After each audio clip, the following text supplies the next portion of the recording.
t'offrirai.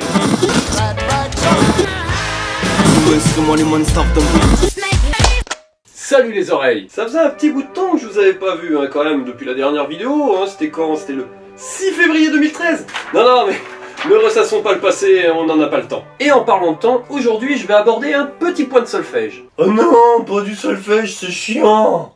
Attendez. Le solfège, c'est pas compliqué, c'est même plutôt facile si on y réfléchit avec un petit peu de logique mathématique. Oh non, pas des mathématiques, ça aussi c'est chiant. Bref, aujourd'hui on va parler du métronome. Excite le bouquin de Laurent Deutsch, moi je vous parle de cet objet. Le métronome est un instrument de mesure visuel et auditif qui permet d'indiquer le tempo d'une œuvre musicale. Le tempo, de l'italien qui veut dire temps, c'est la vitesse ou l'allure à laquelle une œuvre musicale va être interprétée. Mais attention, c'est là que ça se complique. De la même manière que le mètre est l'unité de mesure des distances et le gramme l'unité de mesure des masses, l'unité de mesure des durées musicales, elle s'appelle le temps. Ça y est, tu m'as déjà perdu. Alors allons-y par étapes. Dans la musique, le temps n'a pas d'étalonnage type de la même manière que 1 mètre est égal à 1000 mm, 100 cm, 10 décimètres, 0,1 décamètre...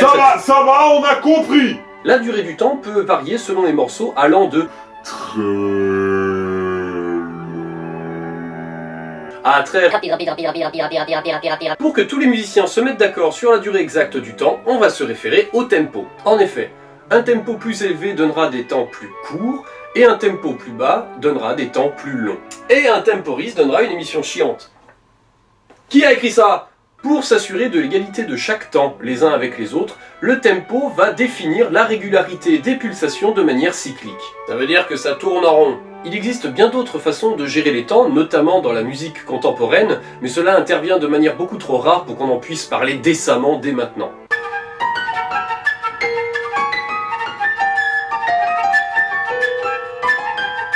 Le tempo va donc indiquer un certain nombre de données. Une donnée chiffrée correspondant au nombre de pulsations par minute, et l'unité de référence de la pulsation qui elle est purement rythmique, indications comme étant la blanche, la noire, la croche, la double croche, le bol de céréales, le petit tableau, la caméra, la lumière qui fuit... Il faut savoir que jusqu'au XVIIe siècle, le tempo n'était pas explicitement indiqué sur les partitions.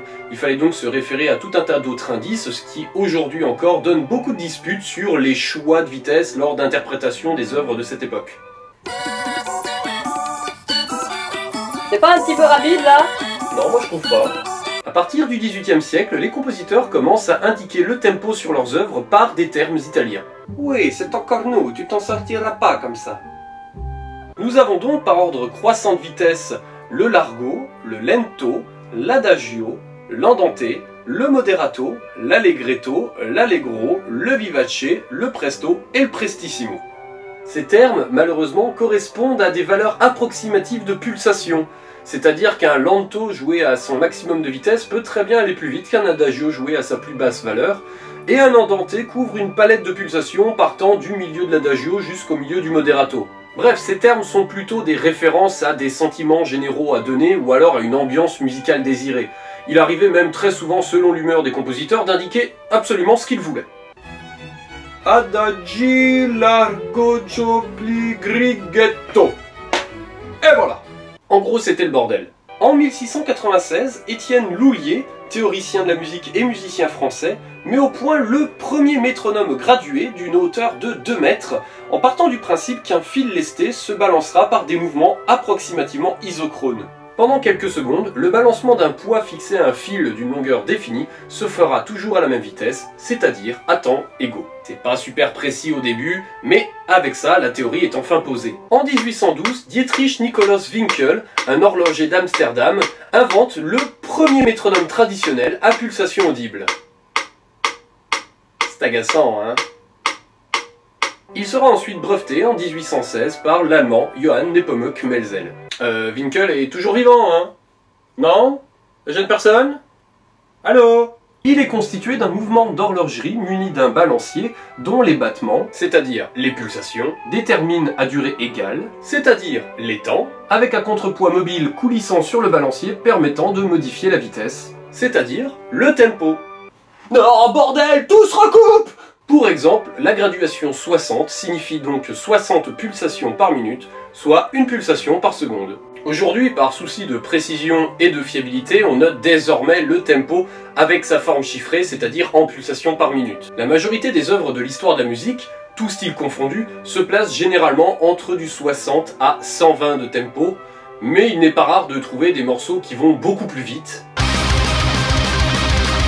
comme des plus lents,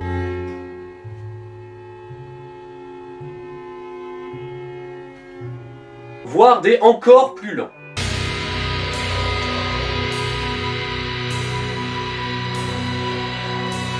Les musiciens et les chefs d'orchestre utilisent désormais des métronomes électroniques. Il en existe un très grand nombre de modèles, plus ou moins performants, mais ils sont surtout beaucoup moins encombrants, plus précis et plus fiables.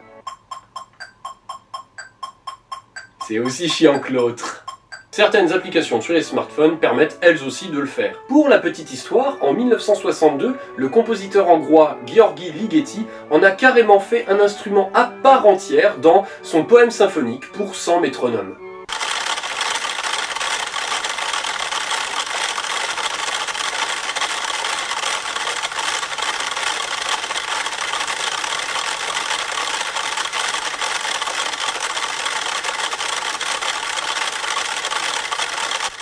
Donne envie de tuer des petits chats.